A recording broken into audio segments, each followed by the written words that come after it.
Bismillahirrahmanirrahim. Assalamualaikum warahmatullahi wabarakatuh. Hari ini saya menebuas seorang cikgu, iaitu cikgu pemulihan lah. Sebelum kita pergi kepada soalan temu bual lebih lanjut, jadi cikgu, saya nak tahu berapa orang jumlah ataupun jumlah pelajar lah, murid pemulihan ni lah yang cikgu ajar. Di awal tu ada 50 orang.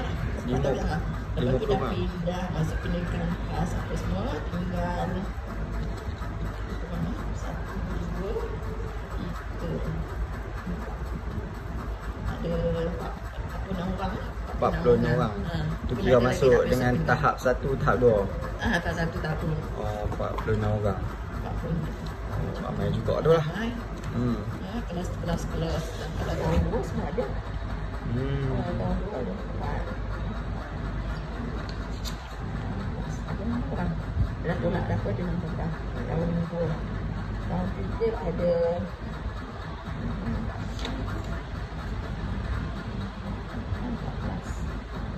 19 orang.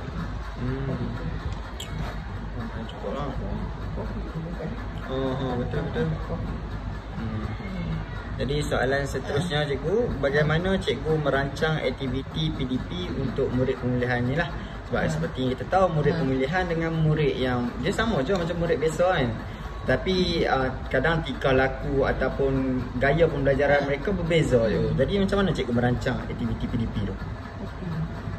Rasa kalau ambil kelas ni kan, rasa digabungkan kelas tu. Sebab masa tak cukup kan, sebab daripada tahun 2 sampai tahun 6 dia pemulihan tak ada 30 masa. Kita dah masa perkhidmatan untuk PM atau matematik. Persediaan, penyampaian cakap apa semua dia benar lah. Jadi masa untuk apa-apa tu tak banyak. Jadi terpaksa gabung lah. Kalau macam hari Ahad kan, hari Ahad PM 3 intan dan 3 satu terpaksa gabungkan. Terpaksa gabungkan. Jadi ada yang boleh, ada yang tak boleh. Kalau yang tak beraktif tu kita pergilah macam dia keadaan macam 3 intan ni. Ada yang tak masuk lagi. Kita melihat apa? Baca. Tak baca. Huruf paling tak kenal. Huruf tak kenal. Tak kenal. Tak kenal huruf. Jadi kena berbeza lah. Ada yang dah boleh macam KB. Ada yang dah sampai ke DKB. Jadi kena, kalau buat RPS tu kena buat 2 lah. Buat 2. Buat 2 lah. Satu pun kita tak boleh lah sebab ada yang tak boleh kan takut. Ada yang tak boleh dah. Dia sikit, dia bikin kita ada boleh dah. Jadi cikgu seorang je ke yang mengajar ni? Ni kebetulan masa tahun lepas tu, minggu depan tahun lepas tu ada cikgu ni, GM yang daripada program daripada UNIMED punya, program anak kita. Jadi dia Cik Wahida dia akan datang ke sekolah Taman 1 berselang lah. Dia 2 sekolah dengan sekolah sepantai. Taman 1 masih bertai.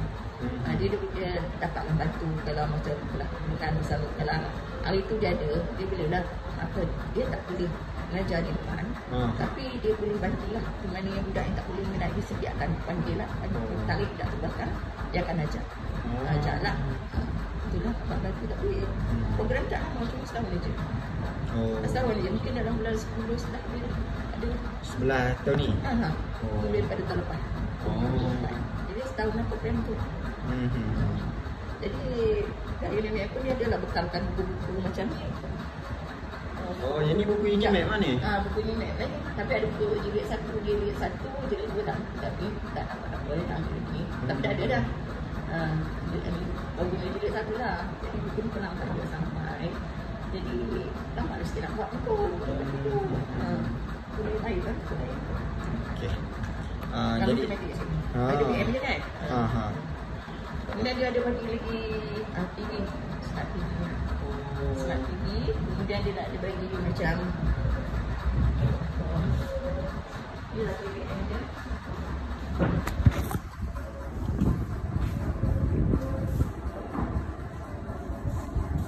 Tu BBM dia tu.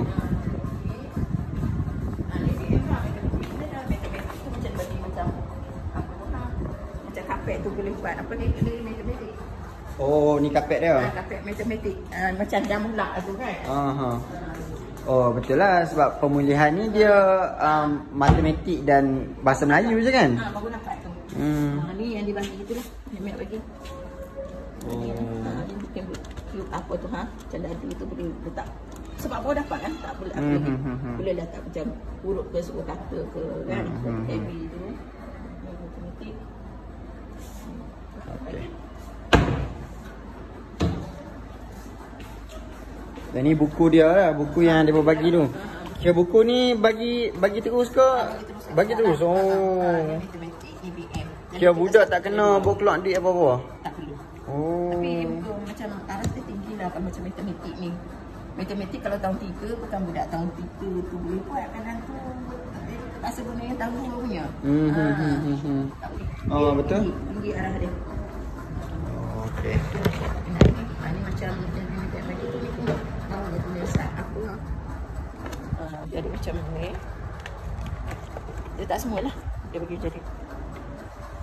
Suka tutup buku dikra. Cipta. Okey.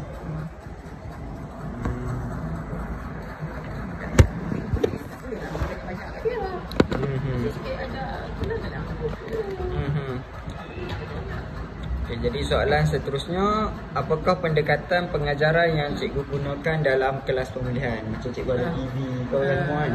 Macam mana cikgu gunakan alat-alat tersebut dalam PDP cikgu? Ini pun aku dekat yang tu tengok TV Oh, kan. yang TV kan? Ada macam guru apa ada dalam. Ini punya ni. Lepas tu lah. Nyanyian? Nyanyian ada ya? Ada kadang macam ABC apa tu kalau tak nyanyi kan. Ada kan. Jadi Dia lebih kena ada apa yang terbeza punya tu. dia lebih kepada didik ibu lah ya? Didik ibu pun ada. Campur lah. Kadang guna-gunakan kad-kad tu. Ni cikgu Aida lah tu buat kan. Nak juga dia buat. Untuk permainan lah. Dia macam kad, dia cantum lah. Cantum KV macam buku. Macam mana ada tu. Ada lagi banyak lagi dalam kataan. Tadi untuk soalan cikgu gunakan bahan bantu mengajar khas tu yang tadi ya cikgu. Yang ni yang cikgu tunjuk semua ni kira memang khas untuk murid pemulihan lah. Oh, kira tak ada murid yang biasa kelas biasa tak main benda-benda macam ni. Ada cikgu dia buat. Tak tahulah dia dalam kelas ibu dia. Oh. Khas untuk pemulihan. Khas untuk pemulihan. Okey. Baik. Jadi soalan seterusnya, bagaimana cikgu menguruskan tingkah laku murid yang mungkin suka dikawal dalam kelas pemulihan? Dalam kelas pemulihan kan ramai. Oh, bagi kumpulan. Ada tulisan tak mai pun ada. Macam hari ni. Oh. Hari ni pun kelas mana dah ni? 4 ada 5, 4 baju 4 sambut sambung satu kelas. Yang mai pun hari ni 4 baju memanglah seorang, mainlah seorang. 4 ada 5 seorang. 4 sambut dua tak main. Ikut hari ni ada 4 orang lah. Dua saja main. Boleh tak main. Kadang kena bagi kumpulan lah. Jadi untuk masalah yang tak hadir ni cikgu buat macam mana yo? Contoh kalau tak hadir ganti ke macam mana? Ganti macam mana? Ganti budak. Tak bukan ganti kelas untuk depa ni ke macam mana? Tak ganti. Kalau apa dia orang selalu tak main, masalah dia mana selalu tak main. Oh, kira sekolah dia main? Sekolah dia main tak? Tak main tak. Oh. Tak main. Kalau main memang panggil lah budak-budak tu. Kalau kata dia main, kita tengok awal-awal tu tengok dia punya kehadiran dalam proyek tu. Tengok dia main ke tak main. Tak main, kita panggil. Memang tak ada dia sudah. Kalau kata dia main, memang direct terus telefon apa cikgu dia dalam kelas. Jadi soalan seterusnya, apakah soalan akhir kan? Apakah cabaran utama dalam pelaksanaan PDP bagi murid pemulihan? Macam tadi satu kehadiran lah. Kehadiran tadi. Susah, sangat macam simpan ni. 4 jadi 4 value ni. Simpan. Tak pernah depan tapi susah lah dia. Payah nak ingat. Payah nak ada.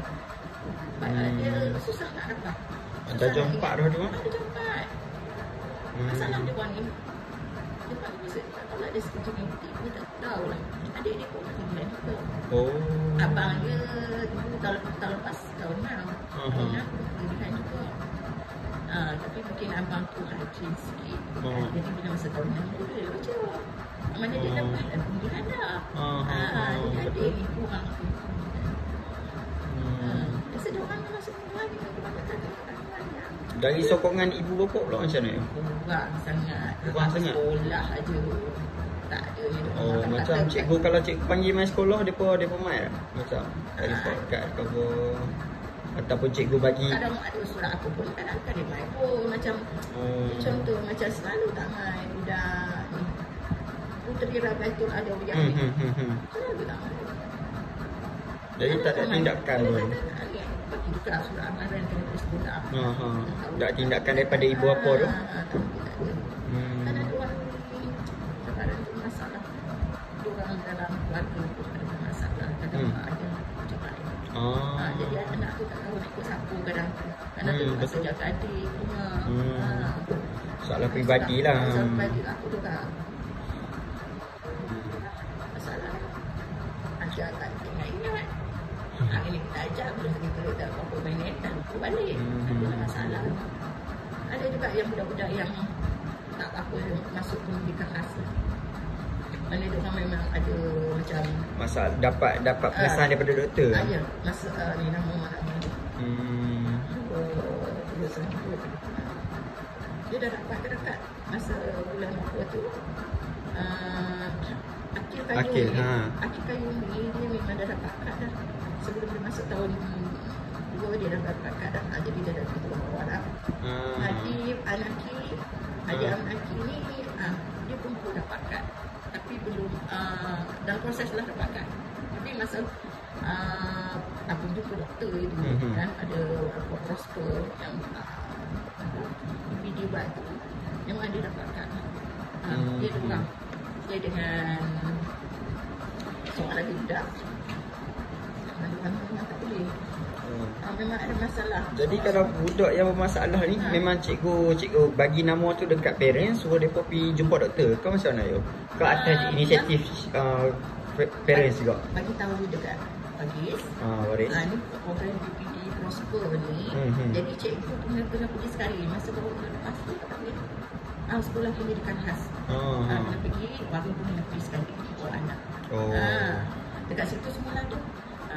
Jadi ada cikgu, ada doktor, ada calon-calon bagus masa pun ada. Jadi diorang tu masa tu dia pesahkan saya masa kat situ. Jadi bila diorang disahkan, diorang dapat kad. Tapi masa aku tu tak sempat nak siapkan. Jadi ambil masa proses tu nak siapkan kad tu.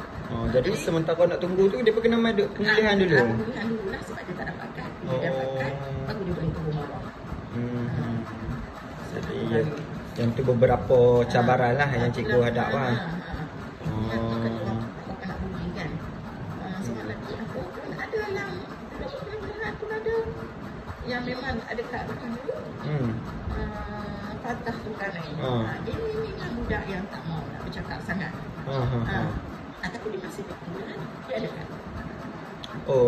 Dia OKU tapi dia duduk pemulihan. Kenapa dia tak duduk kat PPKI?